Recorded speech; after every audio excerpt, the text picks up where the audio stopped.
Salve, salve, Bakelovers! Estamos aqui em mais um episódio do nosso 2 Dias de Prosa, sempre com o apoio do Café Clambeck, da Samara Autopeças e também da Net Rosas. Hoje o papo é mais extenso, vocês podem ver, tem mais gente na telinha. Hoje a gente recebe o Iureli e o Lucas Campos. Lucas Campos. Isso. Exatamente, Lucas Campos, para o nosso 2 Dedos de Prosa, né, desse mês de agosto. Vamos lá! Os dois são cantores, os dois são compositores, não é verdade? Isso. Então vou começar por ordem alfabética e de idade, primeiro os mais velhos. Iureli, conta um pouquinho pra gente da sua carreira artística, né? Quando começou, quando você se descobriu na música, né? E como é que é o seu trajeto aí? Eu comecei, na verdade, com 3 anos de idade, né? Minha mãe estava numa exposição de desenho, e aí eu tenho um flash de lembrança, de tanto ela falar, eu lembro mais ou menos, né? Mas ela fala que eu puxei a saia dela e falei, mãe, eu quero fazer isso aí, ó. Tipo, com 3 anos. Só que demorou muito tempo até eu, de fato, conseguir entrar mesmo, porque eu cheguei a fazer aula de desenho depois de um tempo, aí eu fiz CFEC também, desenho, pintura, mas como eu queria seguir na ilustração, que não tinha na época, eles passavam para pintura, eu meio que fui desanimando, assim, gostei de pintura, mas não era aquilo que eu queria fazer. E aí essa coisa das informações não chegarem, a gente não ter acesso direito às coisas, né, porque não fica sabendo. Eu só fui começar mesmo lá com meus 20 anos, quando eu postei um vídeo participando de um concurso na internet do Leone, que essa história é tradicional. Inclusive, quando ele veio que a gente cantou junto, foi muito especial. Depois a gente gravou uma entrevista junto também. E aí eu comecei assim, porque era só você gravar o seu vídeo em casa e mandar, sabe? Então, como ninguém sabia, eu morria de vergonha de alguém saber que eu cantava, então foi uma boa jeito, assim. Só que assim que aí quando eu fui começar mesmo, eu fiz parte do grupo do Senarte, aqui, foi o primeiro grupo que eu participei, depois do Coletivo 77. E aí eu fui me movimentando com os coletivos e grupos da cidade, Curupira, e depois consegui passar na Bituca também, depois de várias provas, que é uma prova muito concorrida, mas eu estava quase desistindo, quando veio, chegou a hora de fazer. Então foi sempre pensando nessa coisa de entendendo que é importante a gente pensar na cena, né, e não só na gente, porque quando no interior, e a gente entendendo toda a precariedade que tem de política pública cultural no Brasil inteiro, a gente tem que se reinventar e tentar juntar um com o outro, né, para poder se somar e tentar fazer alguma coisa. Então é meio que um... Aí depois veio a mostra de cinema, né, a gente tinha um canal que era a Rede Trilha um tempo, aí da Rede Trilha a gente começou a fazer a mostra de cinema, que está na 5ª edição já. Então a minha história é meio misturando um pouco de cada coisa, porque é foto, é vídeo, é música, porque é isso, a gente tem que se reinventar para sobreviver nesse Brasil maluco. Verdade. Tem uma multifunção, né? Sei. Tá. Lucas, você é mais novo, né? Acabou de fazer 18 anos, você viu o exército? Não, brincadeira.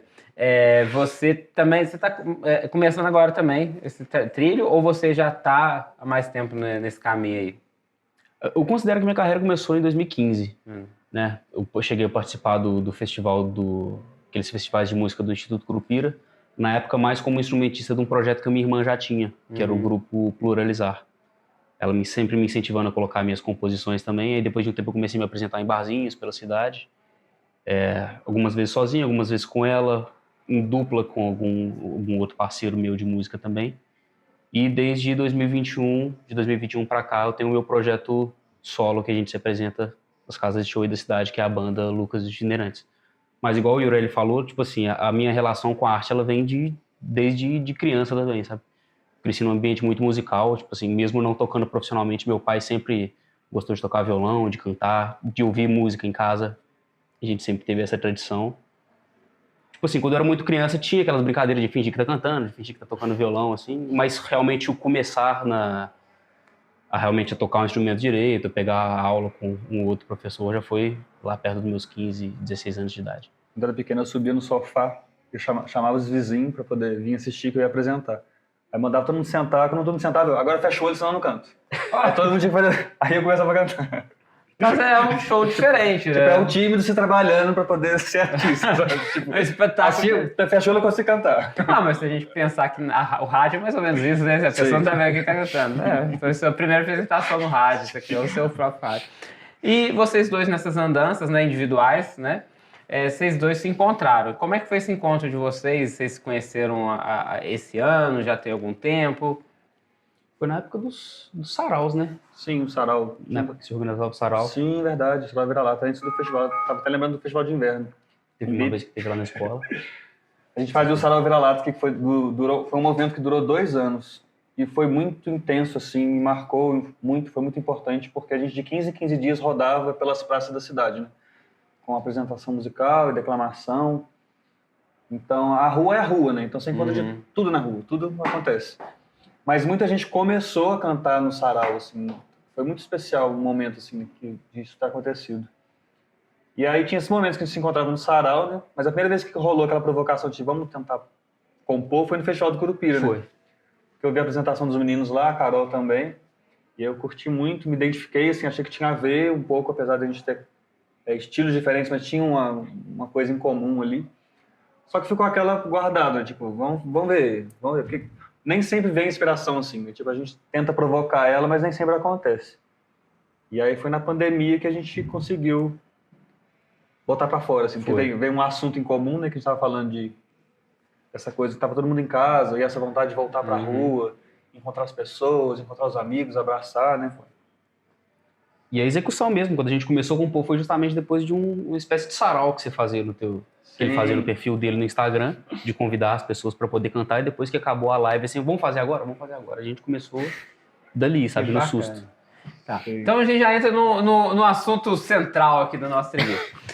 Vocês recentemente estarão lançando, né, a entrevista sabe um pouquinho antes, estão lançando o Ar da Rua, né, a composição de vocês dois, um projeto de vocês dois. Então falem um pouquinho pra gente do o que é o Ar da Rua, né, já que se vocês já entraram no assunto, o que é o Ar da Rua, né, de onde surgiu? O Ar da Rua começou desse tema, né, de pensar essa coisa da pandemia, que a gente estava com esse sentimento de estar em casa e foi muito pesado, né, a gente até queria lançar ela quando estivesse voltando as coisas, mas agora já voltou. Só que, por outro lado, também a gente começou a perceber e entender que, né, por mais que tenha voltado, né, a gente está meio que digerindo e processando aquilo que aconteceu. Né? Foi muito intenso, o medo que a gente ficou. Tipo, eu não esqueço a primeira vez que eu botei a mão no trinco, assim, que eu tinha que... Lá em casa eu fui escolhido para poder ir na padaria, essas coisas. Né? Toda casa teve alguém que foi escolhido para isso. Né? Eu não esqueço desse dia, assim, eu botando a mão no trinco a primeira vez e saindo, tipo, vendo aquela rua vazia. Então foi muito pesado isso que a gente viveu, né? Então, de alguma maneira, também a gente buscou uma forma de lidar com isso, sabe? De tocar nessa questão para poder relembrar as pessoas de como que é importante valorizar esse momento que a gente ficou... Que parecia que isso nunca ia acontecer, aconteceu, agora voltou, parece que fim passou, né? Mas a gente, na verdade, tem que lembrar sempre como que é importante isso, né? De valorizar, de poder abraçar... Tipo, tão simples, é poder abraçar as pessoas. A gente ficou um tempo sem poder fazer isso. É muito maluco de pensar. Então ela nasceu daí, né, de pensar nesse sentido, assim. Entendi. Só dando um intervalo rapidinho, gente, a gente tá no Plaza, tá na nossa loja, então pode ser que barulhos externos, né, diferentes aconteçam aqui devido às outras lojas, tá, gente? E a música de vocês tem um mascote, Exatamente. né? Tem um mascote, vocês podem apresentar o mascote de vocês? Ele tem nome, o mascote? Por enquanto, não. Tá rolando o concurso do nome dele. Na verdade, a história do ursinho começou. É porque a gente tinha uma outra ideia antes do clipe, né? Que a gente queria fazer um clipe. E aí aquela coisa megalomaníaca, né? A gente fica querendo viajar e pensar, vamos fazer uma ideia assim e tal. E acabou que a gente foi percebendo que ia ficar muito inviável aquela ideia que a gente tinha, né? Só que era basicamente a gente queria vestir de personagem de pelúcia. E aí eu vim pensar, só que como a gente não pode usar personagem com direitos autorais, tinha que pensar algum neutro, um cachorro, sei lá, qualquer um sem direito autoral. Pra poder ficar o nosso personagem. Ia ser uma vibe meio carreta furacão, assim, o negócio. Entendi. Vocês iam dançar também na rua? Abraçar os outros. Causar, né? Tipo, provocar movimentos na rua. E aí eu vim com esse negócio do ursinho porque eu tinha um ursinho azul que eu só dormia com ele. E eu não dormia sem ele de jeito nenhum. E aí eu comecei a embarcar nessa coisa de pesquisar e ir atrás dessa informação. Do porquê, sabe? De onde vem o ursinho de pelúcia, sabe? Como que... Tanto que a gente até gerou alguns conteúdos contando um pouquinho dessa história, né, de como a origem dele e tal. E o ursinho é um símbolo de aconchego, de conforto, de acalento, né? Tipo, a criança quando está com o ursinho, tipo, ela se sente segura ali, né? Então, e foi tudo que faltou pra gente na pandemia. Então a gente achou que era um símbolo legal, assim, de pensar e trazer isso também. Porque a gente também queria se comunicar com todos os públicos. E aí começou essa brincadeira do ursinho por causa disso. Aí a gente no meio do processo, deu vontade de dar um nome para ele, que a gente estava chamando só de bicho. Aliás, o Marquinhos começou a chamar de bicho.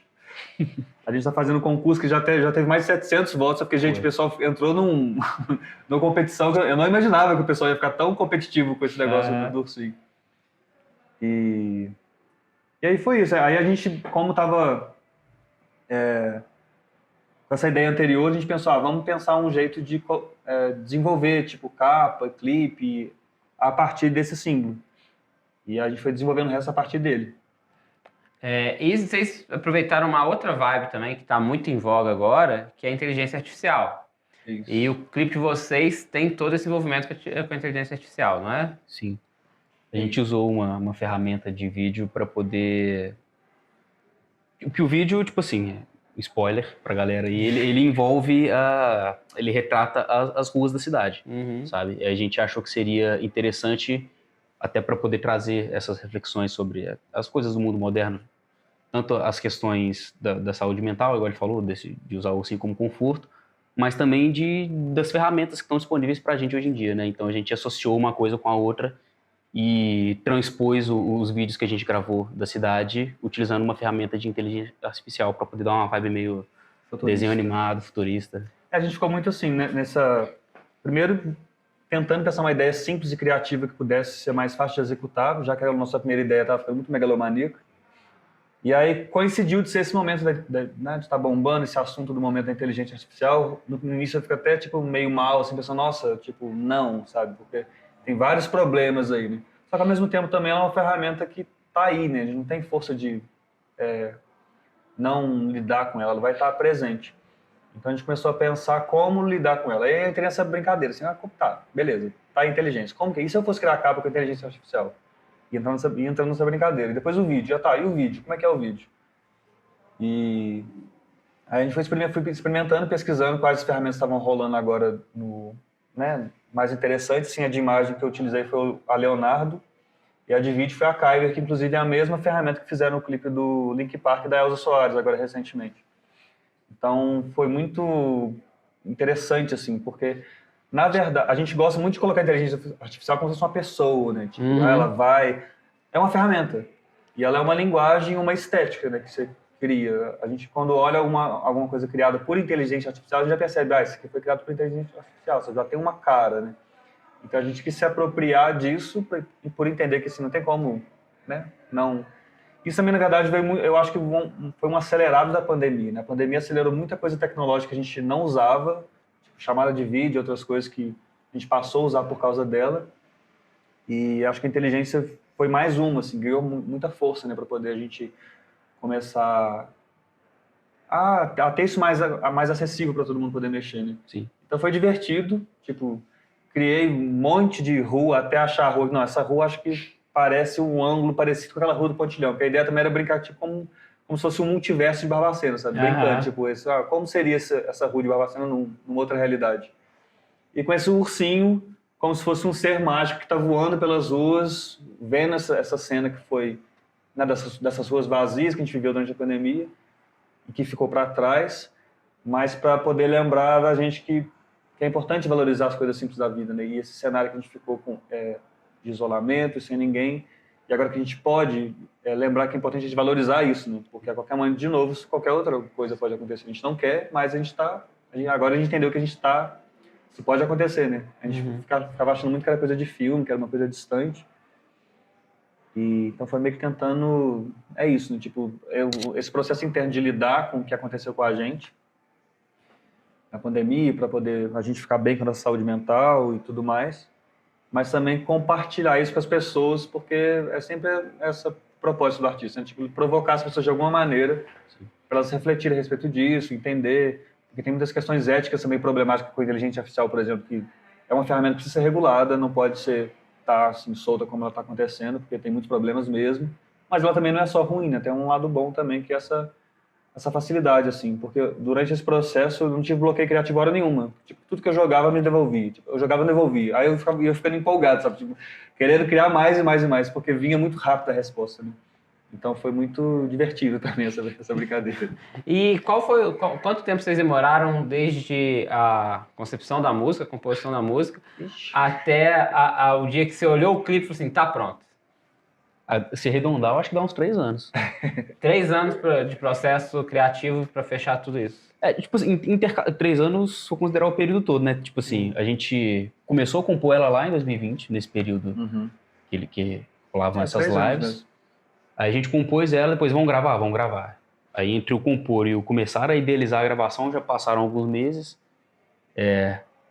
A gravação mesmo já foi um outro tempo depois, aí o áudio estava pronto, aí veio essa ideia de fazer o videoclipe do jeito que a gente conseguiu fazer agora. E no meio do caminho eu fiz um álbum, nasceu um álbum no meio do caminho, não estava planejado. E a música estava pronta. Aí eu falei assim, nossa, mas aí eu comecei a perceber que a música não estava encaixando com o álbum, então ia ficar 2 coisas diferentes. Só que ao mesmo tempo começou a bater assim, nossa, a gente precisa lançar, a música tá pronta, mixada, masterizada, a gente tem que fazer esse carro andar, né? Botar esse bloco na rua. E aí quando veio, por coincidência, tinha 9 meses disso. Eu falei, tipo, bom, realmente, acho que a bolsa estourou, essa criança tá pedindo pra ir pro mundo, porque a gente tem que botar ela pra fora mesmo. Então durou esse tempinho por causa disso, assim. Porque essas são essas dificuldades também de conseguir fazer acontecer, né? Que envolve a gente conseguiu fazer muita permuta com o pessoal que participou também, o Nathan que fez a produção. Aliás, toda a parte da música o Nathan que fez, de beat, né, todos os instrumentos. A gente gravou aqui a voz lá com o Guilherme Fagner, no Estúdio Vertentes, e a mixagem e masterização o Fred Stafuri que fez. Então, é todo um trabalho, que tem a agenda de cada um, momento de cada um, né, a gente vai até... Aí, por isso que levou 3 anos. E a gente pode esperar mais parceria de vocês ou é aquele negócio uma vez só e acabou? Ah, com certeza. Uai, vem aí, né? Tipo assim, a parceria nossa, ela se reflete nessa música, mas também ela vai além disso, né? Por exemplo, o Yureli já fez participações em shows com a minha banda. O primeiro videoclipe da minha carreira solo, quem gravou foi ele, nesse corre também da gente fazer as paradas tudo. Meio que sozinho, mas não tão sozinho. Né? Porque é isso, tipo, a gente entende que é muito esse rolê de ser difícil fazer, né? Não tem uma cena, então é bom que todo mundo, de alguma maneira, na medida do possível, não dá pra gente fazer tudo sempre, mas a gente vai tentando, tipo, vamos tentar somar força aqui pra ter um trabalho de qualidade também, e vamos juntando. Igual nesse trabalho, uma coisa que era um divisor de águas, que é legal de falar também, a gente foi percebendo conforme o trabalho e o lançamento de outros amigos, que é muito importante uma assessoria de comunicação, né? Então esse é um passo que a gente queria dar agora, não, para essa música a gente quer dedicar investimento para isso, então a gente correu atrás de patrocínio para conseguir ver e fechar essa história de ter uma assessoria de comunicação, para poder fazer isso reverberar em mais lugares, porque é só contratando mesmo que a gente consegue, né, acesso a esses outros lugares. Pois é. Isso das parcerias é importante citar também que provavelmente se a gente fosse tentar lançar isso antes, né, tipo assim, a gente fez a música em 2020, está saindo agora, talvez em 2021 o pessoal que está apoiando a gente agora talvez não tivesse tão aberto igual eles estavam, né, de apoiar esse projeto agora. E igual o Yureli citou também, o texto da música ele é muito compatível com o que a gente está vivendo agora, né, dessa volta, de valorizar os momentos que a gente tinha, que durante um tempo a gente não pôde usufruir disso. Então é meio clichê dizer, mas eu acho que ela nasceu no momento certo, assim, sabe? Tá certo. E onde que as pessoas podem encontrar esse clipe, né? Vai ser lançado que dia? Dia 11 de agosto. Dia 11. Então, provavelmente o vídeo vai sair antes, mas de qualquer jeito o vídeo estará no ar sempre lá para quem quiser consultar. Então, encontra onde o vídeo, quem quiser assistir o vídeo de vocês, o clipe. Vai estar disponível no canal do seu, né? Sim, no meu canal. Qual que é o canal do Yureli? Hilreli. Não vai ter outro. É bem difícil, mas só vai ter eu. Isso é mais fácil de achar. E tem também, não sei se eu vou falar, a nossa parceria aqui também, né? A gente vai entrar na pauta do... Qual é o exclusivo ainda dos... O quê? Eu não sei. Spoiler. É segredo, né? Bem aí. Não, haverá produtos, né, exclusivos desse lançamento do Bicho. Por enquanto, o Bicho, do Bicho Azul.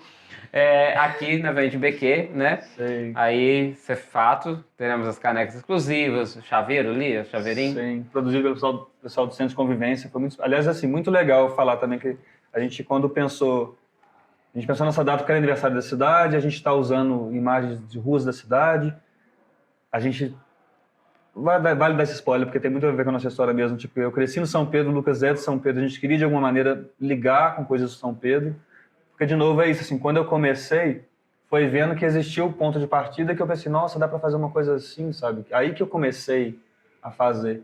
Então, de alguma maneira, quando a gente fala do lugar e mostra o lugar, outras pessoas já também podem se mexer, tipo, olha só, alguém daqui fez e dá para fazer também.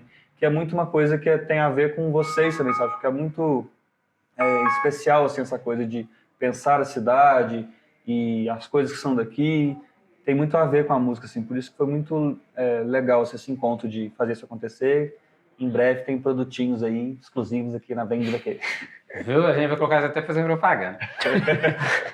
Oi, gente, então agradecer demais aqui a esse papo com vocês. É sempre muito rápido o 2D de prosa, mas a gente está aberto aí. As pessoas vão poder encontrar os produtos de vocês aqui, né? E a gente indica para vocês lá dar o autógrafo também. Né? E a gente sempre, agora a gente tem a agenda cultural, sempre que tiver um show de vocês, a gente divulga também. Por né? favor. Então, gente, muito obrigado. A você que acompanhou a gente aqui, a gente agradece de todo coração, agradece também ao Café Cranbeck, que está sempre com a gente, a Net Rosas e também a Samara Autopeças pelo patrocínio, que é o nosso programa, o nosso projeto aqui. Até a próxima e não deixem de conferir o clipe do bicho. Tá que sim. Muito obrigado. Valeu.